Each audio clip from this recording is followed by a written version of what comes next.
Okay, let's run.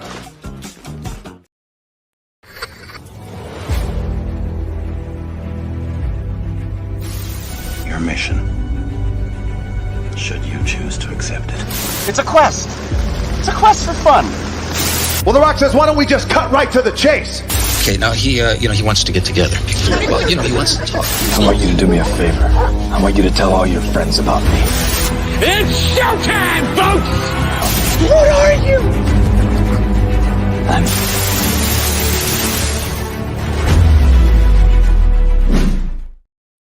Greetings and salutations. Welcome to And I Quote. This is the weekly show where we introduce you creators of all shapes and sizes that join us from any and all corners of the universe. We find out more about them by taking your questions. I am your host, Ryan of And I Quote channel, and our guest on this episode is none other than indie artist DJ Wiedrich is in the building. What's up, DJ? How are you? Doing well, man. Good to be here. How about yourself? Doing well. Thank you so much for being with us. Now, if you have any questions for DJs we go throughout the course of this episode, let us know in those comments. Let us know in the chat. More than happy to take those as they come in respectively. And if you're watching this live or on a replay, we thank you so much for being with us. With that out of the way, DJ, when were you introduced to the world of comics? Oh, man. I mean, comics have been a very big thing, like, since I was little. Like, when I was growing up, there was the Raimi Spider-Man movies that were a big introduction to me to like comic book characters. But the first time I remember reading, like sitting down and actually taking time to read a comic was when I was, I think, 8 years old. There was a library in town that we would go to. And this was back in the day, like before you could just stream movies and TV shows and stuff. And so my mom, she would take us to go to the library and she'd look at the VHS and DVD sections of the library and rent out stuff. And there was this back room that had a rack of comics. And I'd go back there and just kind of disappear for a bit while my mom found movies and also just chatted with whoever, would listen.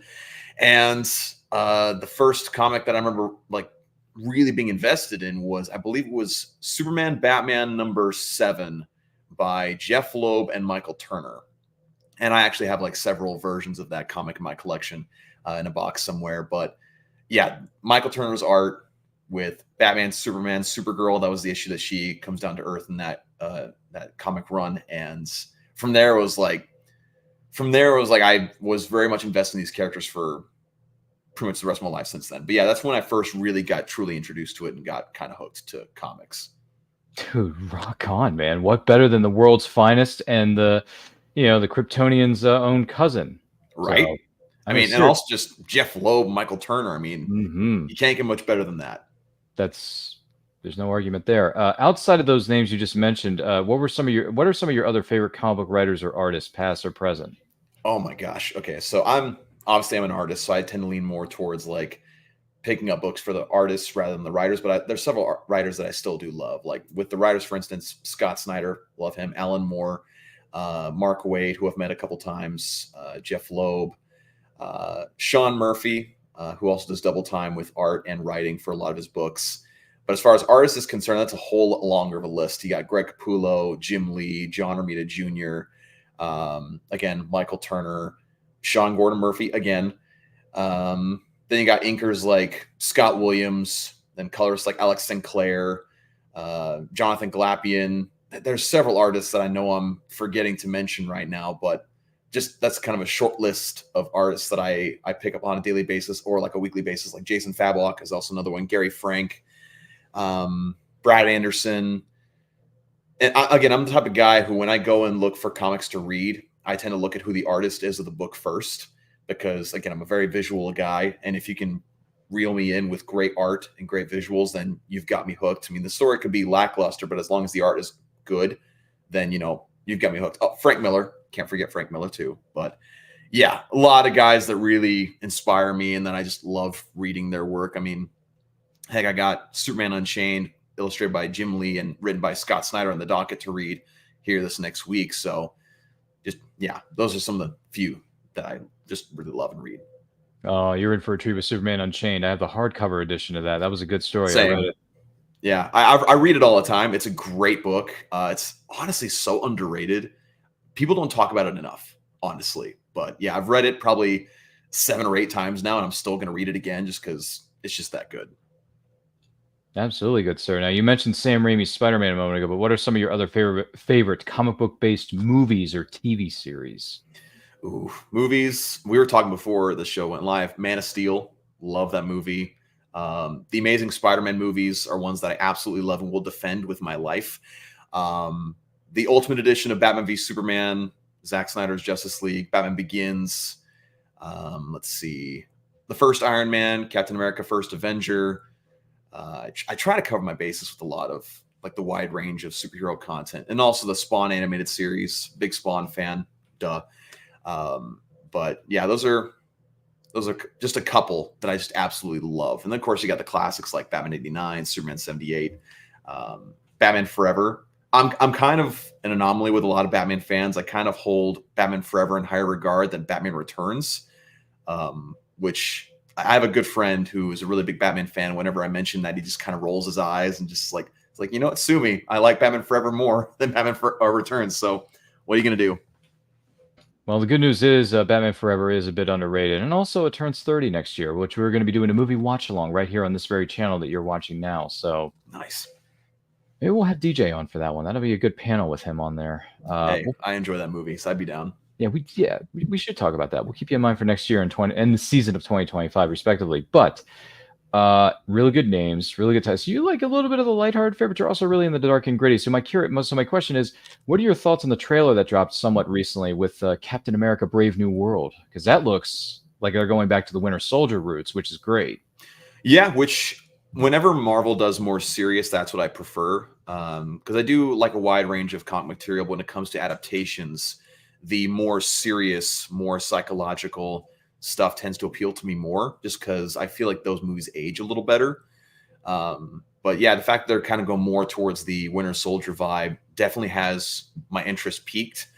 As far as like MCU stuff, like actually, it's funny enough, I'm going to go see Deadpool and Wolverine just shortly after we're done here. But a lot of the MCU recently is kind of, along with a lot of people, it's kind of me slightly burned out a little bit. But that trailer definitely looked more promising than a lot of the recent projects have. But in fact, I blame Thor: Love and Thunder for that kind of burned out feeling for me. But I do like Sam Wilson. I like Falcon. I like him as Captain America. So, and also the fact that we're actually getting Red Hulk for the first time, and it's played by freaking Han Solo, Harrison Ford. I mean, dude, I'm interested to see what they do with it, and also interested to see if it actually starts to kind of build out a overarching narrative, which is kind of what's been really missing from Marvel recently. It's just been kind of a lot of just like solo stories here and there, maybe some small teases to stuff that maybe will happen, maybe won't, but no real overarching idea like you had, of course, with the Infinity Saga. But yeah, no, it's interesting. Again, like he said, I like the idea that they're going more the serious route, and I hope that they stick to that for the most part. You can still have some fun here and there, but like stick with a serious tone, because that, in my opinion, is where Captain America as a general concept, both with Steve Rogers and with Sam Wilson, thrives. Totally agree with you. And if you want more fun, go and see Deadpool and Wolverine. I hear people are raving about it. So, oh yeah, it's gonna be a fun time. I'm going with a friend who's a big Wolverine fan. I mean, I love Wolverine too, but he's got a lot of like number ones of Wolverine, X-Men, and all that stuff. He's got all these like trading cards, which he actually gave me a bunch of the like 90s trading cards. But yeah, so it's gonna be a fun time. Yeah. For sure. And it never hurts to brush up on your X-Men history by rewatching X-Men 97 that just came out not too long ago. Nice, which was incredible. I actually just recently rewatched through some of the live action X-Men movies just to kind of prep for it. So yeah, get the vibes going. I like it. Yeah, exactly. Yeah. There's some good stuff in there for sure. X-Men's got some really good runs within the comic book world, and it's also got some good films out there too. So oh yeah, be sure to check it out. And look forward to hearing your 2 cents on what is known as Deadpool and Wolverine. That's tearing up the movie Cineplex and tearing up the box office apparently, in more ways than one. With that being said, what made you decide to become an indie artist? Oof, I don't know if I necessarily chose it, and more just like chose me. I guess you hear a lot of people say that, but I've been drawing my entire life. I've always been artistically inclined. I was either always like fidgeting with like clay or sketching and stuff. In fact, like all throughout school, I always had good grades, but I was always the kid in the back of the class who was just sketching in his notebook when he should have been taking notes. The only reason I had good grades is just because teachers liked me and I was, respectful. That was really it. But I've always been into drawing. But, like most responsible parents, after a while, they're like, drawing is a great hobby to have, but be sure to like go into something that'll earn you money, because we didn't grow up very wealthy at all. And so they're like, go into something that'll, make you a decent living, like, maybe go be a doctor or an optometrist. I have an uncle who's an optometrist, and he does pretty well for himself. So it seemed to make sense. And so with that, I went into college with the idea of like, at first I was going to be a political science major, because I had learned some like foreign languages, and I was thinking maybe I could use that for like a government job or something, which, would pay well. Quickly realized I hated the classes that I was in. It felt like it was trying to shove a square peg into a round hole. It just wasn't working. And so I quickly switched to a business major, which is just the major you pick when you don't really know what you want to do. And at the school I went to, it was a liberal arts college. And so you had to take at least one art class while you were there. And so I took Drawing 101. And when I went to that classroom, it was kind of the feeling of like coming home in a sense. It's like, yeah, you belong here. You should be doing this. And so I then quickly, again, changed my major to an art major with a focus in digital illustration. And from there, that's around the time when I kind of started getting back into collecting and reading comics. I'd kind of not really been able to afford comics for a while. And I mean, I still kept up with the movies and everything, but comic reading just wasn't something I was able to keep up with. And so I started getting more comics again, and rediscovering artists I really liked, rediscovering stories I really liked, and characters that maybe I had forgotten about. And, as I was taking a lot of these digital illustration courses, I ended up taking a couple of courses with a professor named Brandon Gonzalez, which if you look him up, he did a lot of background map painting for a lot of Hollywood productions like NCIS, Prometheus. He also did the Hansel and Gretel movie. There's a couple other things that I'm totally blanking that he had a lot in. 42, the Jackie Robinson movie. And his classes were just very much eye-opening to me, and really helped me to understand like there's some things you can do with art that I just didn't know you could possibly do, and just helped me to think more like an artist. Because whenever I was sketching stuff growing up, I always just thought looking at something, drawing it accurately, that's art, when that's part of it. But a lot of it is just understanding how the world around you works, with lighting, with tone, with line width and line depth and all that stuff. And really just helped me, again, think like an artist should.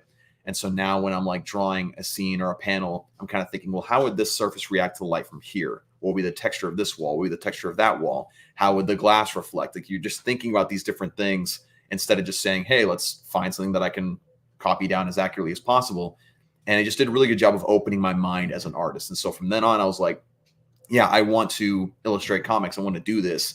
And so I immediately went and did my own self-published comics based on characters that my brother and I had created years ago. And they were on Amazon for a bit. I look back on them, and it's very much subpar work compared to my work now. And so it's almost a little embarrassing to look back at them. In fact, my wife eventually, like every now and then, will just bring out a copy and show me like, this is what you were doing several years ago. Look at your stuff now. And it definitely embarrasses me a little bit, but that just showed like I instantly wanted to dive into it. And so since then, I've just been really, pushing myself, studying every single day, practicing every single day. And it's the point where now I'm doing conventions pretty much every month. And I'm working on a book right now that I'm about, I'd say, I'm doing all the stuff like pencils, inks, and colors. I'm 10 pages in right now. And we just started a couple weeks ago. But that's the long answer to your question of how I wanted to become an indie artist. Yeah, no, it's all good, man. Once again, we are here with indie artist DJ Wiedrich on this episode of And I Quote. Don't forget to like and share this with all of your closest friends. If you have any questions for him, let us know in those comments. Let us know in the chat. And if you're watching this live or on a replay, we thank you so much for being with us. So what would you say are some of the biggest rewards about being an indie artist? Ooh, being an indie artist. So just to preface, I don't have anything to like weigh it against because I haven't been like involved with like the big publishers yet. So I'll just tell you the things I really enjoy is the fact that I can kind of set what I want to do. And especially when it comes to stuff like the book I'm working on right now, the guy I'm working with, Jared, he has a YouTube channel called Comics League. Really cool guy. He really gave me a lot of creative control, a lot of creative freedom. And what's really fun about it too is that going to different conventions, meeting all these different artists, meeting different creators, and kind of seeing what their experience is, how they do things, how they run their individual business, if you will, because I'm not a business-minded person. In fact, the main reason I'm able to do really anything, profit-wise is because my wife is definitely more of a math business-focused person, making spreadsheets and all that, help me organize everything. Otherwise, I'd just be completely lost in how, I'd be losing money every year instead of actually making something. But yeah, no, it's a lot of fun, a lot of freedom. But it's also, there's the struggle sometimes trying to find work. There's a struggle. Sometimes there's periods of time where maybe commissions aren't flowing in, or maybe, you're in between books or something like that. So it's both rewarding and very freeing, but also at the same time, it's like, it's not consistent, right? So that's the frustrating part about it. But, again, I'm doing what I love to do. So can't ask for much more than that. Well, as a wise person once said, if you love what you do, it's not called work. So. I mean, that's my dad always told us that growing up. He said, find what you love to do it, and you never work a day in your life. So it makes sense. Wise people out there, folks. Opposite side of the coin, though, what would you say are some of the biggest challenges about being an indie artist? Well, kind of like with the inconsistency of work sometimes. Also, maybe being an indie artist, you're not known as much. And so whenever you line up conventions of places that you don't normally go or you haven't been to before, you definitely take a huge risk financially, because for those who don't know out there, artists have to apply and pay for an artist table spot. And a lot of that goes to, paying the celebrities that come in and all that stuff. So there's always a lot more risk with that, being an indie artist, rather than someone who's like, associated with DC or Marvel, or has done a lot of their own work and kind of on their own after like a 20 or 30 year successful career. Like you can have someone like Mark Silvestri, for instance, who's worked at DC, Marvel, who does a lot of independent stuff too, but he's so well known that wherever he goes, people are going to come see him, right? Whereas someone like me, who's still making my way into the industry and, working as hard as I can, but you can only make people know your name so much. It's definitely more of a risk. And there's some conventions where people don't know you. And so it's like, I'm just going to go that way instead of toward that guy. But other than that, I think some of the challenges are, I think there's sometimes where it's hard to stay motivated, even if you love what you're doing. There's times where you can kind of get burned out. So you have to get really good at like scheduling yourself and pacing yourself. Because especially for me, because I work really fast. In fact, that's a main thing going for me whenever I do get into the industry, is that I can pump out work like nobody's business. In fact, I think it was the convention that I met you at, actually, Big Lick Nova. I was right next to Jason Keith, who was a colorist for Marvel for a long time. And him and I were talking back and forth. And I think I did about 2 or 3 projects on the first day of that convention. And he like looked over, he was like, dang, you're ridiculously fast. It's like, yeah, I mean, it's a blessing and a curse. But anyway, I'm rambling, but hopefully that answers that question. Yeah, no, it does. It absolutely does. And thank you for sharing that with us. And yes, full disclosure, a little behind the scenes story. Yes, DJ and I met each other at Big Lick Comic-Con that was held in the Dulles Expo Center in Chantilly, Virginia, I believe. It was a lot of fun. It was a good show, good people there. I met some really good artists, really good creators there. And heck, networking is important in whatever industry that you're in. So if you ever get a chance to go to Big Lick Comic-Con in Chantilly or Big Lick Comic-Con in Roanoke, which is coming up next weekend. I think it's next weekend, as a matter of fact, August 3rd and the 4th. So let's see who. Oh, gosh, he was just on last week. Josh Melvin of Melvin Woodworking is going to be an artist there. Yeah, Melvin. Yeah. I love that guy. Love Josh Melvin. Dude, his work is nuts. It's insane. Follow him. Cool. Dude, follow him on if someone is watching or listening to this and you want to support other indie artists out there, follow at Melvin Woodworking on Instagram, because that guy is a beast. I don't know how he does it. Really. I mean, you can go back and watch the episode. He was on And I Quote more recently last week. So go ahead, check it out, our And I Quote playlist. It'll be one of the current episodes that's listed up there near the top. But yeah, Josh Melvin is, gosh, man, he's a beast. And super nice guy. Every time we go to a lot of the same conventions, a lot of Big Lick. And so we'll always see each other and we'll talk for a little bit. And what's funny is that we're both big Moon Knight fans too. And so we'll always kind of go back and forth on that, which is really fun. But yeah, Melvin Woodworking, incredibly talented. And what's cool is that a lot of conventions that he does, I don't know if he does it for every single con, but most of them he will find a celebrity or an artist that he really, appreciates and loves at those conventions. And he'll make a little special something for them to get signed, which is super cool. I mean, it's really smart. It's putting your really awesome stuff out there. So I have to take a play out of his playbook a little bit. But yeah, Josh Melvin's awesome. Yeah, please follow him on Instagram at Melvin Woodworking. Links are located in the description of the episode that contains Josh Melvin's interview from And I Quote. You can find it on the And I Quote playlist. It's all there. Please check that out. Once again, we are here with the incredible DJ Wiedrich here on this episode specifically of And I Quote. Don't forget to like and share this with everyone you know. If you have any questions for him, let us know in those comments. Let us know in the chat. And if you're joining us live or on the replay, we thank you for being with us. So I want to share with you, DJ, and for the person who may be watching or listening to this, some examples of your work.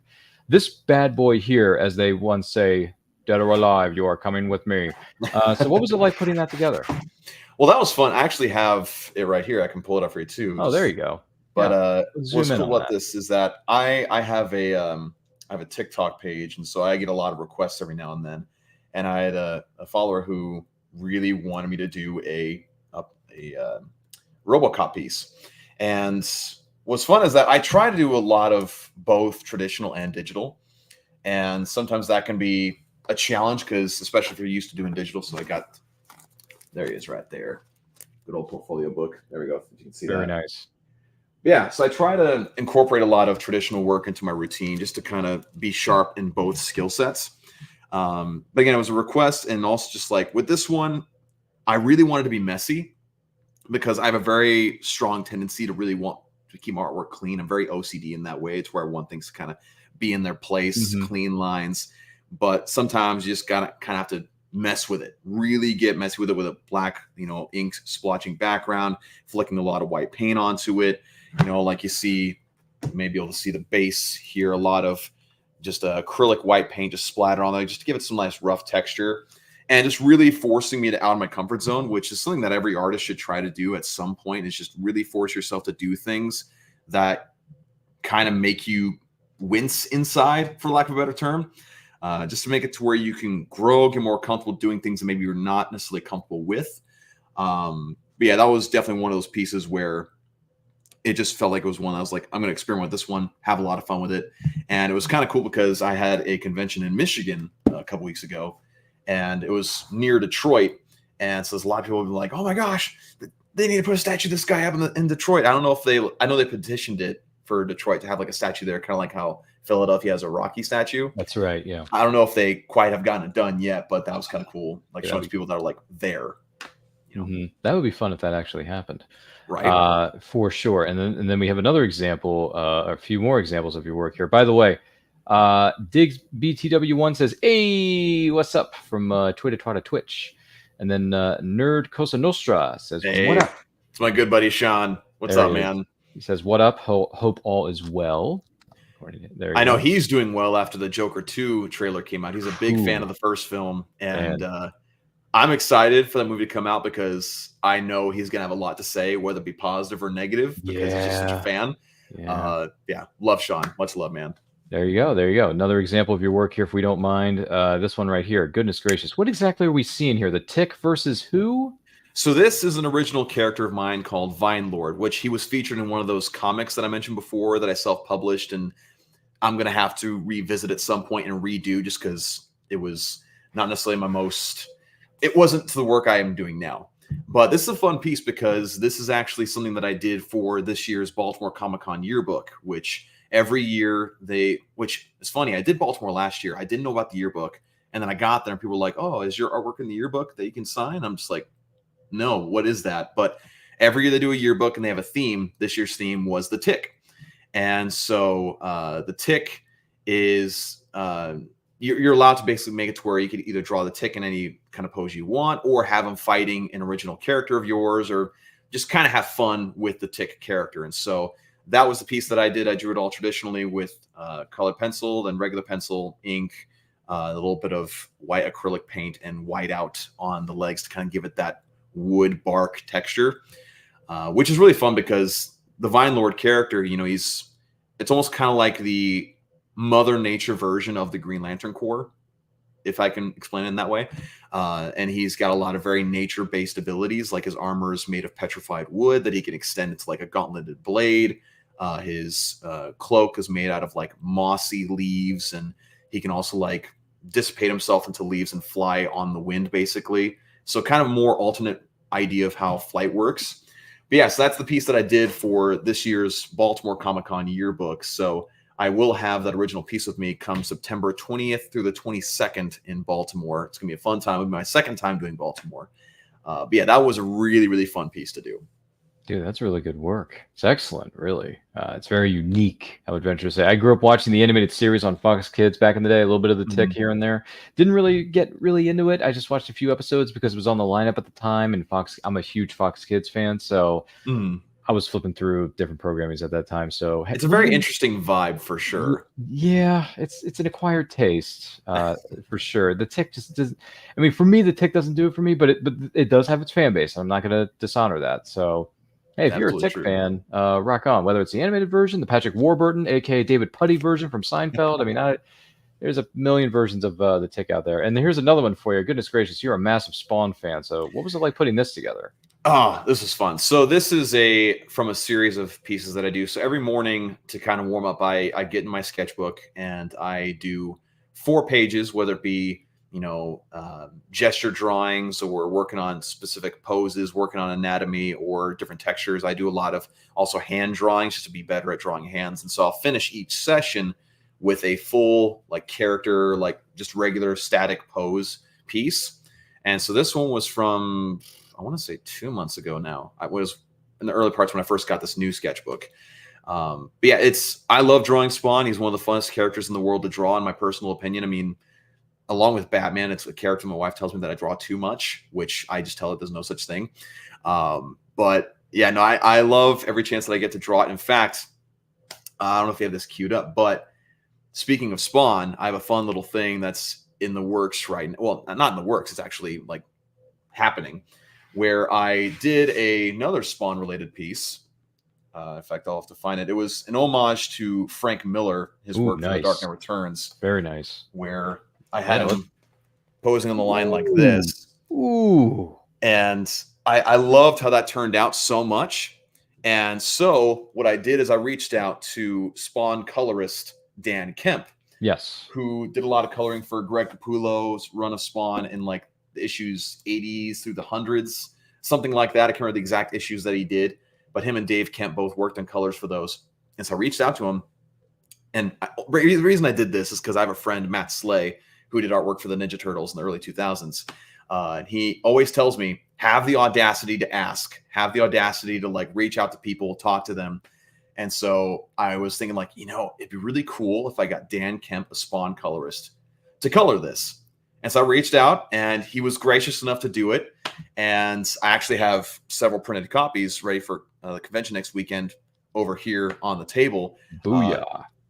Might have to let me be really quick and I'll grab it real fast. Oh, sure. Why not? Why not?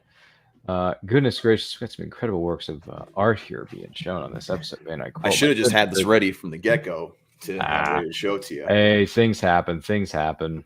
But he got a color for me, and he had copies of it at Denver Fan Expo a couple weeks back. Oh yeah, Fan Expo. Mm-hmm. Yeah. And so I got big show out there. Got some of his color work on this print. So this is Dan Kemp's colors. God.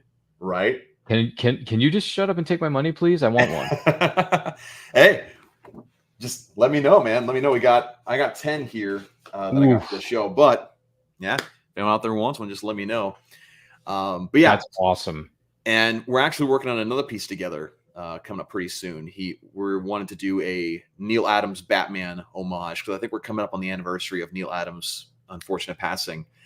Oh yeah. But yeah, so we're working on that right now. In fact, I can show you. I have it right here. Yeah, let's go for it.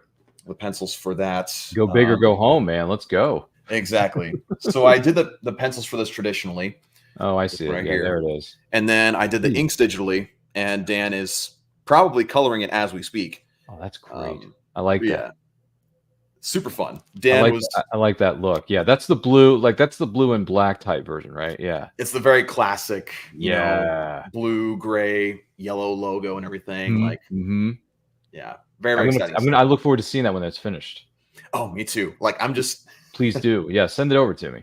In fact, my wife can attest to this. Whenever we got the Spawn piece colored, the entire time I was messaging back with Dan Kemp, I was just I was nerding out a bit. I was fanboying out, just sitting in my office chair, just being I'm messaging back and forth with Dan Kemp about this. Holy crap.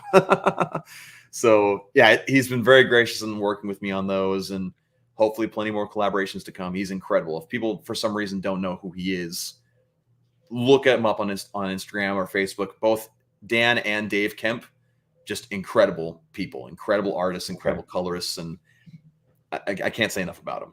I'm gonna have to look up these gentlemen on Instagram and start following them because my gosh, that Spawn print just looks fantastic. Looks great. And this is coming from someone who's not even listen. With all due respect, I've seen the Spawn movie. I've never seen the Spawn animated series voiced by Keith David, which I hear is great.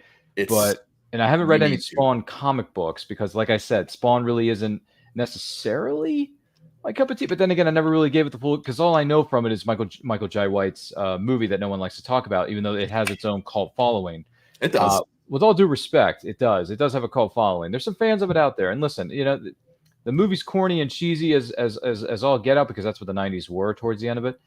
But you got to admit, John Leguizamo's clown was funny. And then the other thing was when he looked at that one woman before she gets killed off and says, "Where you're going, every day is Halloween." I mean, come on. That's a excuse me for saying this, but that's a badass line within itself. It really is. It's Michael J. White saying it. He's the guy's a badass. Yeah, they're working on a new Spawn movie now called King Spawn. They announced the title. Oh, really? Who's going to be in it? Who's the main lead? They've been working with Jamie Foxx.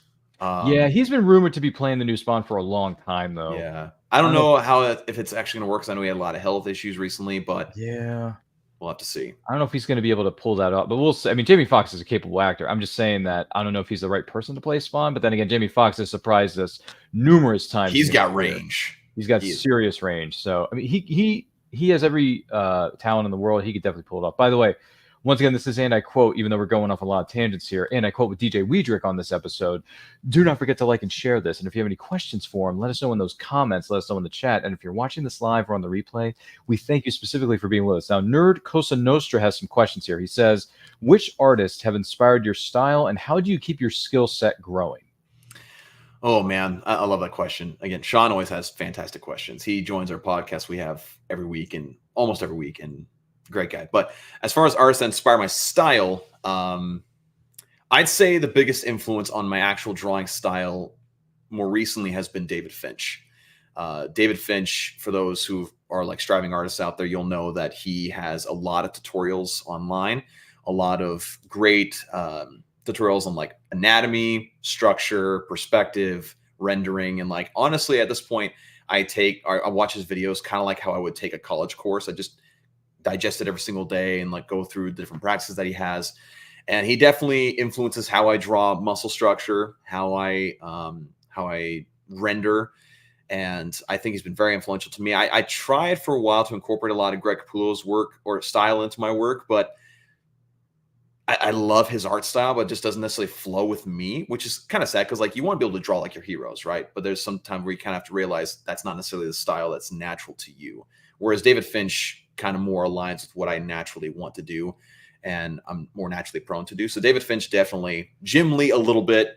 I don't necessarily go as like Roman-esque with my features on my characters' faces like Jim Lee does. But definitely a lot of influence there. So yeah, David Finch, Jim Lee, and a teeny bit of Greg Capullo, as much as I can fit in with it, still feeling natural. Oh, there you go. Makes sense. Thanks for answering that. And once again, Nerd Cosa Nostra has another one. He says, which character do you feel has the most range to be recreated into various iterations, I believe is what he said, or various interactions? I honestly think, and this is just the fanboy in me, I think Batman has the widest range. Because, I mean, you look at his filmography already. I mean, you have the Adam West TV show, very, light, kid-friendly, jokey, cartoonish, basically. Then you have Batman the Animated Series, then you have Batman 89, then you have Batman Forever, then Batman and Robin. Then, of course, you have Super Friends. You have the Batman Animated Series, Batman Beyond. And you have the different live-action films there have been. I mean, we've seen him in all sorts of different scenarios, whether it be him being very isolated, very psychological, or just being in a group of a ton of people with the Justice League and the Bat family.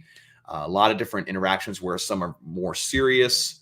Then you have some where it's more jokey. And like he had the Lego Batman movie, for goodness sakes. I mean, we had the Ultimate Edition of Batman v Superman and the Lego movie within a span of like a year. Yeah. That just shows the range of Batman. You go from like very psychological, dark, gritty Batman with Batfleck to Will Arnett's, I don't want to do that, like joking kind of like version of the Batman character. Again, I just first try. Yeah. Because he throws like 30 million of them at the button. Yes. My favorite though with Lego Batman is when he's like in the mansion and Alfred's like saying he's got to go to a party. He's like, no, I don't want to do that. I don't do parties. But yeah, I think that Great. just really makes the most sense as far as characters who can have a wider range, because we've seen it from Batman. I mean, whichever one is your cup of tea is a different story, but yeah, exactly. So that's why I think it's Batman. How do you feel about the latest one with Pattinson, The Batman? How do you feel about that one? I loved it. My wife and I, and that's the first Batman movie that my wife and I agree on loving. Really? Yeah. She doesn't like Batman 89? She's okay with it. She prefers more of the animated stuff. How can you say no to Michael Keaton in that Batmobile, man? I don't know. Come on. I mean, have you ever danced with the devil in the pale moonlight? Come on. She didn't necessarily grow up with that movie, so the nostalgia isn't quite as strong in her as Dude, I have so much nostalgia. That movie just turned 35. We did a movie watch along of that a couple weeks ago. You should watch that footage. It was so much fun. Oh yeah, we'll have to do that. But you should. Yeah, we loved the Batman. We saw it in IMAX. Nice. That's the only way to see a movie is IMAX. Yeah, that was the first movie I ever saw in IMAX. Was the Batman. Batman. You must have been blown out of your seat, man. It was awesome. And we ended up seeing it another time in theaters, which stinks. The second time I saw it, at the time I was working a factory job and really long hours. And that's no fun. We went and saw it with friends at 10 o'clock at night. Oof. And it's a long, slower paced movie, which I love those kinds of movies. But when you work the factory job all day and it's 10 o'clock at night, movie. Yeah, I unfortunately fell asleep in the theater, and that's not a bad testament to the movie. I was just exhausted. Yeah, but we rewatched it a lot, and I have the steelbook of it. There you go. It's funny because I'm a big Batfleck fan, and so I was already very kind of jaded by the fact that the Batman was supposed to be Batfleck's solo movie. I would have loved to have seen him write. What was he was supposed to write, produce, direct, and star in it or something? Like it was going to be freaking nuts. Yeah, even Jay Oliva, who directed the Dark Knight Returns animated films, was like, dude, yeah, that script was awesome. But so I was jaded about that, and I was also really like, I was one of the people who was very much not really convinced of the casting of Robert Pattinson when it first happened. In fact, yeah, I was shocked. I was like, really, we're going to get a sparkly vampire to play this dude? Honestly, we were in the car. My wife and I, we were on a long road trip, and it was her turn to drive. And I was just sitting in the passenger seat looking through my feed. And it was like Robert Pattinson cast as Batman and Matt Reeves the Batman. And I kind of sat there looking at like, I don't know how to feel about this. And then, of course, when the suit was revealed and everything, I'm just like, okay, I'm getting more and more on board with this. And then we saw the movie and it freaking blew me away. Yeah. And I am really looking forward to seeing what they do with the Penguin show. Oh, that's coming out soon too, I believe. Yeah. And they're starting filming the sequel. I think this next year is when they're actually going to film it. They're taking way too long for this sequel. Yeah, it's a lot of it has to do with the leadership turnover at WB and the strike. And the strike. Yeah. It was a huge problem. Huge problem. Yes. But honestly, though, like if they take their time, make a solid sequel, that's fine. Well, it's always better, as a wise person always said to me, you can't rush art. So you got to make it right? So you got to make it work. It's a good Toy Story 2 reference. It is. There you go. Yeah, that's where I got it from. I've known that for 25 years. Thank you very much. You just blew my reference out of the water. But hey, listen, it's Matt Reeves, it's Robert Pattinson, it's I think was it Andy Serkis, Jeffrey Wright. You got all those guys thrown into the mix. And I'm thinking to myself, yeah, you got Caesar from Planet of the Apes to play Alfred. Are you freaking kidding me? Awesome. Like the guy nailed it in the first one. I'm very curious to see what he's going to add to the proceedings in the second one. And I got to be honest with you, and this is one of the things I love about Hollywood the most, when they do it right, of course, because they don't always do this. When Hollywood casts someone that is so unlikely to pull it off, you think to yourself, there's no way this person can do it. But it happened back in the day, 2008's Dark Knight with Heath Ledger as Joker. Nobody thought not many people thought that kid could have pulled it off the way he did. And look what we got. We got the most terrifying, sick, twisted, freakazoid version of the Joker we've ever seen in live action. Not counting Mask of the Phantasm in animation, because when it comes to Mask of the Phantasm in animation, that is the most terrifying version of the Joker I've ever seen in animated form, voiced by the incredible Mark Hamill, no doubt. But when you go fast forward to 2008 Heath Ledger, you're thinking to yourself, we got like some of the best villains in history. So yeah, and then also like Michael Keaton when he was cast as Batman, he was no one thought he could do it. People were No like, one "What do you thought like? Beetlejuice as Batman? What the heck is this?" What is And this? then he just knocked it out of the park for that time period. First 2 minutes, he pulls that guy by the chest. I'm Batman, and we're like, "Yep, that's Batman." Yeah. Like that's it. And then when he yells the magic words to our friendly neighborhood Vicky Vale, "Get in the car." Which one? Dun, dun, dun. Like, and he opens the door, cues up, and then you see the Batmobile. That's the greatest Batmobile of all time. Nothing is going to top that '89 car. That car is so good. It's a dang good Batmobile. Car. It's classic. I want that car, man. I want it in my driveway soon. I want it now. Do it now. Anyway, I digress. Once again, we are here with DJ Wiedrich on this episode of And I Quote. He's an indie artist, even though we're massively talking about a little character known as I'm Batman here on the show. Don't forget to like and share this with everyone you know. If you're watching us live on a replay, we thank you for being with us. And this, goodness gracious, it's been a blast. So my next question is, have there been any special memories for you from being at conventions, whether you were there as a vendor or there as an attendee? Ooh, okay. So special memories. I mean, man, I'm just trying to there's a couple. So last year at Baltimore Comic-Con, I got to meet Klaus Janson, who of course is very well known for inking The Dark Knight Returns, also doing a lot of Daredevil work with Frank Miller, and just a comic legend in his own right. Got to talk to him for several minutes, got a signed print of his packed away in a box somewhere. But yeah, Klaus Janson, meeting him was just a dream come true. I mean, his ink work just defined a lot of comics for me. And then also, I mentioned this to you before we started the show that I did SpawnCon last year, which was held in Denver, Colorado. And there they had Thomas Healy, who is editor at Spawn Comics. Got to talk to him. He actually bought an art piece of mine, which is really cool. And then I got to meet Jonathan Glapion, who is most well known for inking a lot of Greg Capullo's work, especially when it comes to New 52 Batman. Also a lot of other, I'm trying to think of the other things that he inked, but he's mostly well known for inking Greg Capullo. He's actually working on a book right now called No Home Here with Daniel Henriquez. But yeah, I got to meet him, and he actually gave me this really cool SpawnCon exclusive mini print that was actually ended up being a cover for one of the latest Scorched comic issues, which is really cool because I got it signed by him and I got it framed again in a box somewhere over there. Meeting him, Chance Wolfe was also there, who worked a lot on early Spawn. And I'm hoping this next Baltimore Comic-Con, Jim Lee's supposed to be there. So that'll be another memory in the making, which he was at the Baltimore Comic-Con the year before I was able to go. He didn't end up going last year, which royally stunk. I was like, dang it. Then briefly meeting Chris Claremont, who of course was the very much the architect of a lot of X-Men that we know and love today. Yeah, I mean, he basically helped spark all of that. And I only briefly got to talk to him just at the after party of the first day at Baltimore Comic-Con, but that was incredible. And oh gosh, I'm trying to make sure that I don't skip over anybody that I met. That was just absolutely incredible to me. One person that was really fun that I got to meet a couple times was Samantha Elaine. Samantha Elaine, she was the first actress to portray a stormtrooper in Star Wars. And she has been in a lot of Star Wars over the past 6 or 7 years.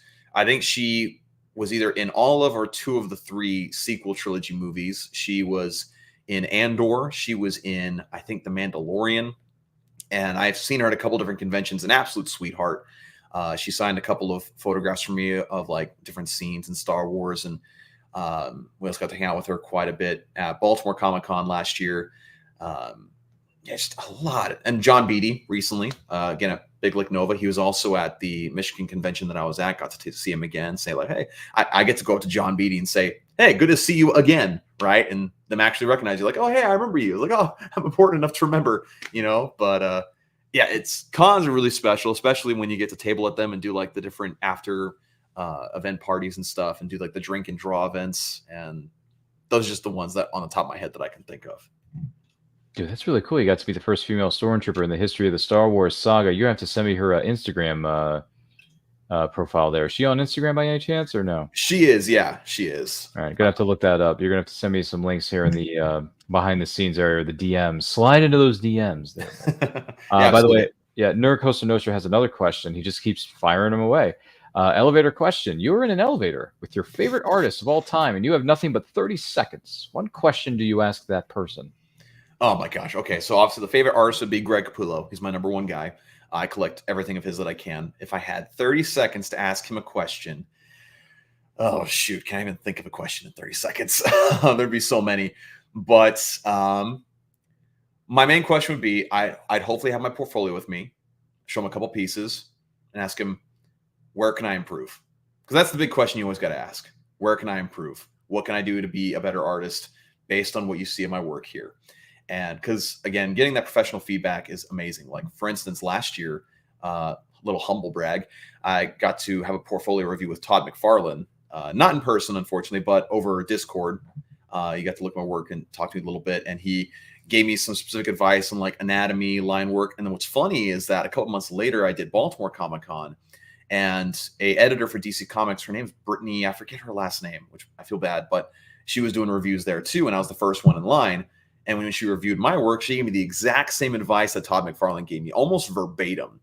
And so it's like, hey, I know exactly what I need to work on right now because I've gotten it from two reliable sources. So again, I'd show my work, say, what can I improve, or what ways, or what's, how can I be the best artist I can be? What steps do I need to take? I guess is the best way to put it. Ooh, good stuff, man. I'm digging it. Man, you're on fire today. I'll tell you, this episode has been lit, as one might say. Well, I want to let you know that this episode of, and every episode of And I Quote, is indeed powered by our very good friends at Poddex. Now, Poddex are unique interview questions as well as episode starting prompts in the palm of your very own hand. So whether you are a new podcaster or existing broadcaster, like our friendly neighborhood DJW here, looking to grow your audience or get more engagement, you're going to want to check out our friends at Poddex.com. Use that promo code RYAN10, RYAN10 for 10% off your first order. Poddex wants to know, what was the most memorable class you've ever taken in school or college? Ooh, that would probably be art history, which sounds really boring, which if you don't teach it right, it can be, if we're being honest. But I had a really great professor, Professor Crawford. She had this really amazing note-taking technique, and she like explained the whole process to us at the beginning of the semester to let us know, like, hey, this is how this works. This is why it sticks in your brain this way. You know, you write all the notes beforehand, then we talk about it point for point, and that way it beds itself into your mind. And so I learned more in her 2 art history classes than I did any other course in my entire life. It was absolutely incredible. A lot of great insight into a lot of classic art, imagery, symbolism, how things worked with these, what these painters were thinking, the context in which they were painting. And it was just a very memorable course. And I was actually able to take one of those semesters with my wife. So it was kind of fun. We were able to share notes and everything, and able to experience it together. And we both, in fact, just I think yesterday we were talking to somebody and we brought up Professor Crawford's art history course. And she, again, just an incredible professor, an incredible teacher. Not to sell short any of my other teachers and professors who may or may not be watching, but great people. And Professor Crawford was just a very memorable one for sure. That's awesome stuff. If you were a bartender, which famous person would you like to serve? Ooh, it's funny. There's actually been a bartender, but never many famous people. Famous person would I like to serve? Henry Cavill. That'd be pretty cool. Although I mean, if you were sitting in a room with Henry Cavill, come on, man. I have a feeling that he'd be like, it'd be kind of hard to pull a conversation out of him because he seems like more of a quiet, reserved guy. Maybe. Depending on if you get he's a big nerd too, so that's true. You get him talking about like Warhammer. Yep. That'd be pretty cool. Yep. Although mine would probably be Zack Snyder. I mean, I've met him before, and so like I just would know like things to ask him and talk to him about. Yeah, no, I think that'd be really, really cool.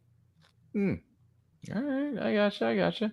Good stuff. So which magazine would you like to be on the cover of?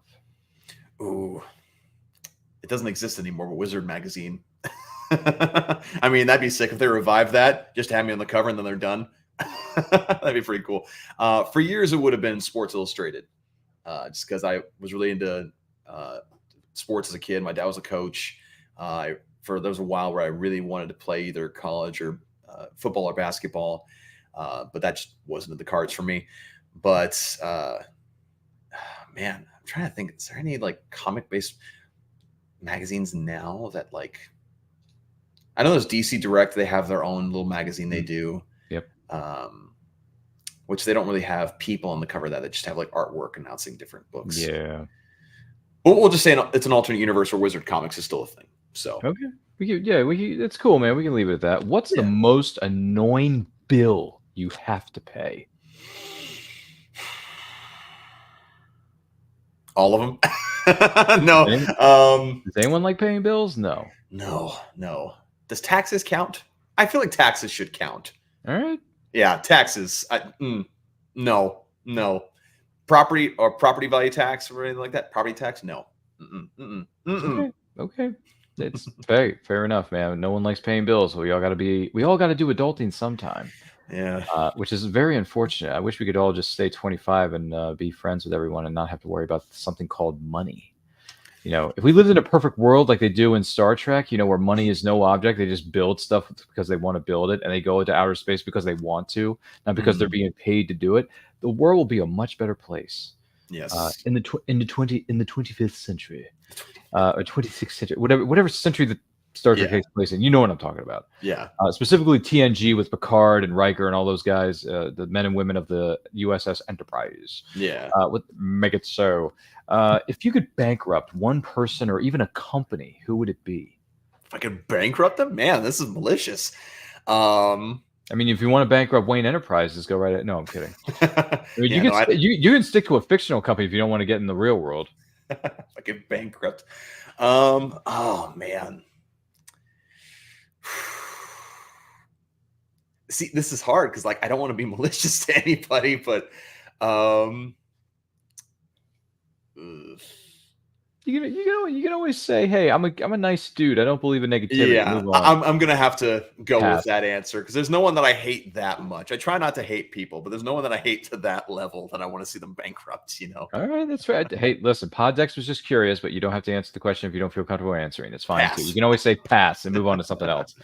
Well, on that happy note of passing and moving on to the next road or the next road trip or the next Comic-Con, we want to take this opportunity to say thank you to DJW. You know, I thought the acronym of RVD, if you're a pro wrestling fan, was really cool, but DJW is a nice, name/acronym there too. So DJW, DJ Wiedrich, thank you so much for being on this episode of And I Quote. We appreciate you being here and taking time out of your very busy schedule of going to conventions, entertaining millions of people around the world, and then you're going to see Deadpool and Wolverine in 5 minutes. So with that being said, if someone wants to know more about you and maybe purchase one of your lovely pieces of artwork, or maybe catch up with you at a convention, where can they find you on social media, my good friend? Yeah, absolutely. So Instagram, I'm at DJW32Art, and Twitter, I'm at NIMW32. That's from my old YouTube channel. I still haven't taken the time to change that name, so it's NIMW32. I'm also on TikTok at DJWArt32, I think, or just DJWArt. Not hard to find on there. And of course, YouTube, I have a weekly podcast with a group of friends of mine called The Four Nerds. It's on the Four Nerds Network. In fact, some of you might be watching it on that channel right now as we speak. And as far as conventions, I think, Ryan mentioned that next weekend, I got one in Roanoke, Virginia called Big Lick Comic-Con. And we got a lot of great names coming there, a lot of great actors, a lot of great artists, a couple of really good friends of mine. We mentioned Jason Keith in this interview. He was at Big Lick Nova. He's going to be there too. Be good to see him again. We also got Matt Slay, good friend of mine. Again, he did a lot of Teenage Mutant Ninja Turtles back in the early 2000s. And yeah, a lot of great creators. And that's where I'll be. I'll be able to present some stuff I'm working on, including pages from a book I'm working on at the moment called Athena, Goddess of Thunder. In fact, just to kind of show off, I got some of the original penciled pages here. I'll just give you a little glimpse because I don't want to spoil anything, but here's some of what I got going on. Some of the more static panels of some of the early parts of the story.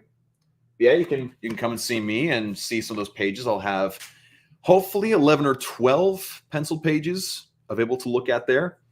And then after that, I got Soda City Comic-Con in late August. Then early September, or I guess late September, I got Baltimore Comic-Con.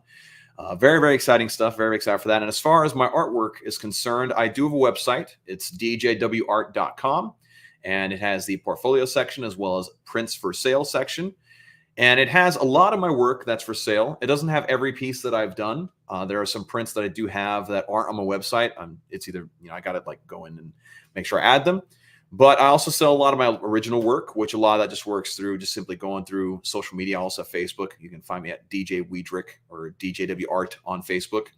And a lot of the original pieces are just available if you message me saying, hey, I want such and such piece, and, work that out there. But yeah, so like Ryan said, very busy working on a book, got a lot of conventions. And as always, I guess thanks for having me, Ryan. Appreciate it.